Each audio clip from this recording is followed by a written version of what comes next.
এতদিনে মানুষকে শেষ করে দিয়ে ছাত্রছাত্রীদেরকে অকালে মৃত্যুর কোলে ঢেলে দিয়ে হাসপাতালে পাঠিয়ে আজকে 31 জন মৃত্যুর কোলে ঢলে পড়েছে এবং প্রায় 61 জন হাসপাতালের মধ্যে আছে। এখন বলতেছে যে জনবহুল এলাকার মধ্যে বিমান প্রশিক্ষণ দেওয়া যাবে না। কেমন বলেন, এখন ওদের কেমন বলদার বলদা, কেমন দেখেন অবহেলা করেছে তারা।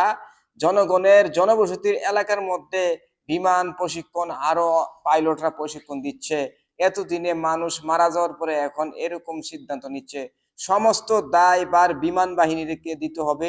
যারা আজকে মৃত্যুর কোলে ঢলে পড়েছে তাদেরকে অবশ্যই তো সরকারিভাবে অনুদান দিতে হবে। যারা অসুস্থ হয়ে এখন হাসপাতাল আছে তাদের চিকিৎসা ব্যয় সমস্ত কিছু তাদের দিতে হবে। পরবর্তীতে তাদেরকে একটা আর্থিক অনুদান অবশ্যই দিতে হবে, কারণ তারা পঙ্গু হয়ে গিয়েছে, তাদের জীবনের নিরাপত্তা শেষ, তারা কোনো চাকরি পাবে না, তাদেরকে আজীবন সরকারের বহন করতে হবে।